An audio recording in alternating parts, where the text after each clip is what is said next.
What if you could level up your customer or fan experience, where if they're like, oh, I'm still not done, or that wasn't enough, you have this additional bonus content that you can then serve to them and sell them that they're going to love.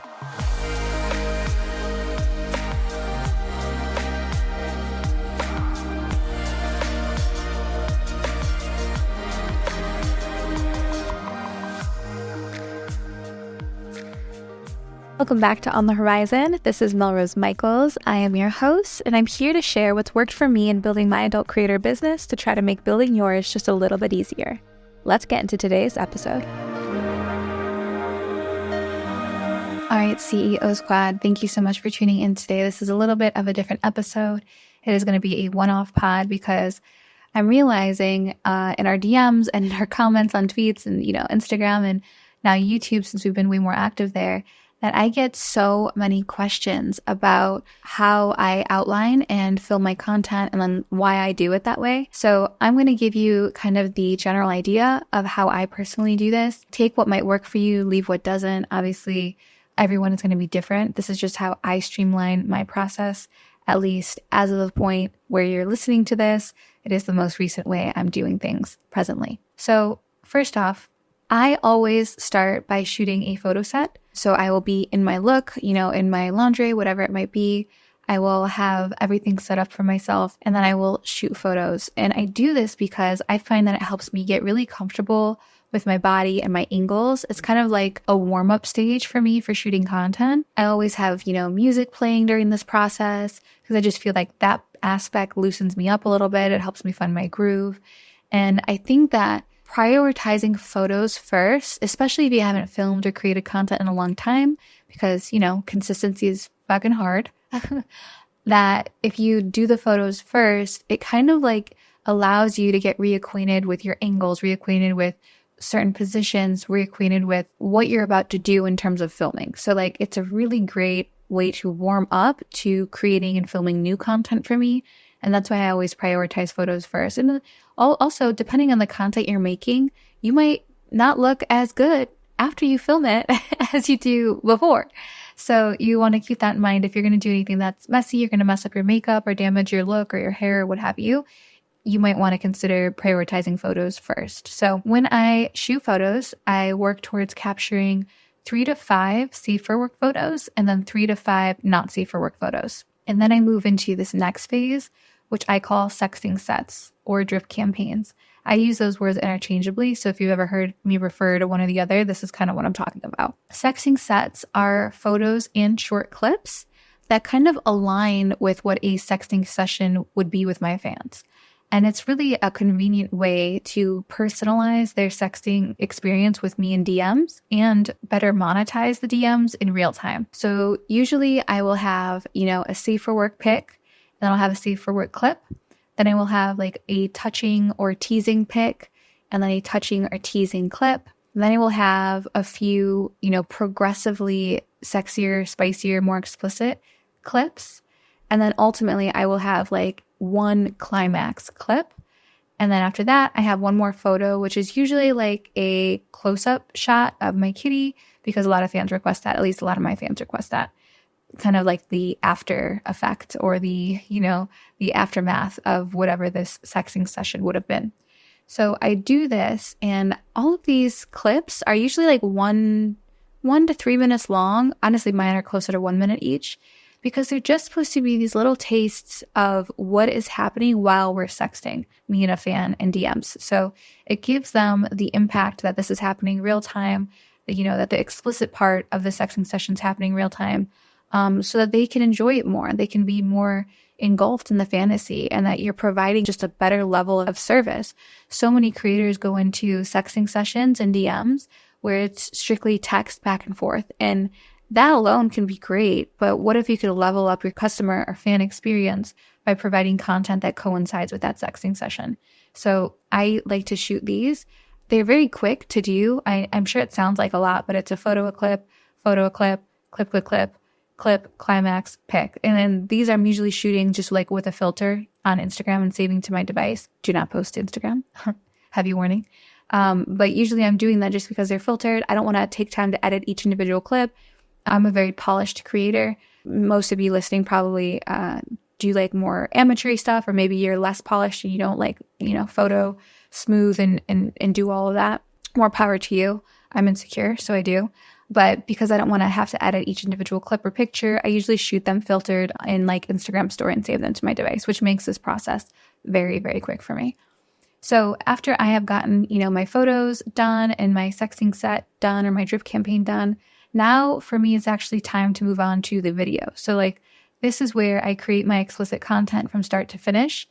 When I'm filming this content, I almost always have it in mind that the first 30 seconds to 1 minute of the video is going to be turned into a trailer or turned into like, a teaser video that I'm going to use publicly or for free on my page to entice people to pay for the DM or the locked version of the video. So for the first 30 seconds to 1 minute of this explicit video, I am not explicit, I'm not nude, and I'm very teasy, I'm very seductive, sultry, but I keep everything that goes into, explicit territory past that 1 minute mark, just so I know I have enough there, meat of the, beginning of the video to turn it into a really good teaser or trailer, because that's important in my opinion. Having, a free sample of all of your content is very useful, and it's going to convert to better sales. After that is done, if time allows, if I have additional time, I will usually shoot an additional clip while I'm still kind of in the show look that I sell or upsell in PPV locked messages and DMs.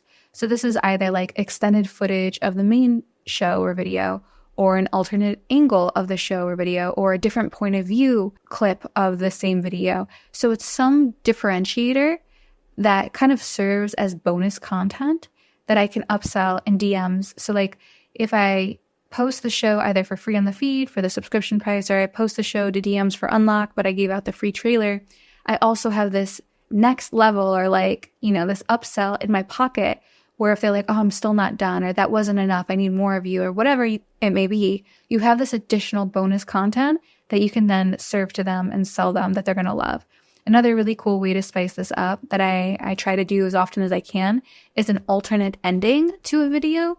So a good example of this would be, I had this one video that was like kind of dom, kind of fetish themed. And it was like a come denial video where I was like an angry, jealous girlfriend, and the fan or the viewer was like being punished by me because they stepped out of line for some reason. And the whole video is come denial. So at no point during this video do they actually get to climax. But then I told them in the end of the video, I alluded to, if they're really good, maybe I'll change my mind. And then fans would ask me in DM like, well, how can I show you I'm being really good? And then I would send them this bonus content, this extended footage that did allow them to come after like some jerk off instruction or something. So then they had that bonus content that I also got to monetize after I got to monetize the original content. So this idea of like additional footage, alternative ending, use this in your content filming and your strategy so that you always have something else to level up to kind of go above and beyond for your fans when you're selling them this kind of content. If you're enjoying this podcast episode so far, please take one moment to share it with another one of your adult content creator friends, because you know what the rule is here. We do not gatekeep, and we want to make as many adult creators' businesses as easy as possible. And you sharing this episode with them might do exactly that. Thanks so much in advance. So after I've shot all of that, usually my shooting, I can get it done in an hour. If I'm dilly-dallying, which most of the time I do, I get distracted, or I start like editing the photos while the video is processing or exporting, like I'll get distracted and things. But if I am focused, I can get this all done in an hour. If I'm not focused, it usually takes me 2 hours per video. But keep in mind, that's filming the video, that's editing the photos, that's editing the video. So that's all of it, content start to finish, done, ready to schedule in 1 to 2 hours, at least for me, when I'm being effective. So once all of that editing is, complete, then I will go back to the explicit video, the full length video, and I will kind of scrub through or scroll through until I find something that would work really well as the thumbnail. And then I'll screenshot that thumbnail, I'll crop off the edges, and then I'll use that to be the thumbnail that I use as like a free preview in DMs, or I attach for free on the feed to have a, attention grabbing thumbnail for the content. A lot of times I'll go above and beyond for that too. So if you're familiar with Canva or other editing systems or programs, one of the things you can do is you can screenshot an OnlyFans DM. So like I am followed by a lot of creators on my OnlyFans these days, and I follow my friends who I've collabed with and all of that. So sometimes I get their mass messages to my own inbox on OnlyFans. So I can see, the blurred locked image, and then I see the unlock blue button. So what I've done is I have screenshotted that blue unlock button, and I removed the background around it. So all I'm left with is that blue button that says unlock or unlock now. And what I'll do is I can go and take that into Canva, or I can take that into, any editing app these days. And I can overlay that blue unlock now button or that unlock button onto my thumbnail. So then when I post that thumbnail to my content, it also has the call to action on there. It says unlock and a big blue button. And it's really, really effective in terms of converting fans and getting those sales. So if you want to steal that little, hack, feel free. I think it's been really, really useful for me personally, and I think you should all be using it as well. So like I said, the whole process for me is about 1 to 2 hours. I also kind of fluctuate between using LensBuddy app for shooting photos. It's like a automated timer app where you can set the intervals of time and it'll snap a photo every 10 seconds, every 20 seconds, every minute, however you want to do it. And it'll snap, a set amount of photos. Like you could hit the timer, take 10 photos every 10 seconds, or you can set the timer for infinity where it just keeps snapping photos of you until you stop it. And this is really nice because you can move and adjust and all of these things while the camera just keeps snapping the photos of you. I find it is a really effective way to shoot. Although ultimately, if you're not in extremely good lighting, you are going to get a lower quality photo. So there is a bit of a trade-off, so that's something to consider. But if you're self-shooting, this might be the sauce you need because it's really helped me pump out content, especially when I'm posting so frequently. And then in terms of editing, I've talked about it before, but I fluctuate between Facetune app, Face app, and then video editing I now do completely in CapCut, but I have done it in InShot in the past. And I think if you're just starting out editing videos, InShot is a much more user-friendly app to begin with. So if you're just starting out, I would start there. But if you want to jump directly into CapCut, we do have a full CapCut tutorial on how to edit and how I specifically edit my adult content over on our YouTube channel. So you can go head over to youtube.com/SWCEO if you want to check out our CapCut editing tutorial. I hope it really helps you out. So I hope that some of what I told you today is useful or beneficial. This is my current kind of setup on how I streamline content, the entire process, start to finish, all the way up to scheduling. So maybe some of this you can implement into your own content process and see if it works for you. And, even if it's just some, but not all does, just take what you like and leave the rest, as always. So thank you so much for tuning in, CEO Squad, and I'll see you next time.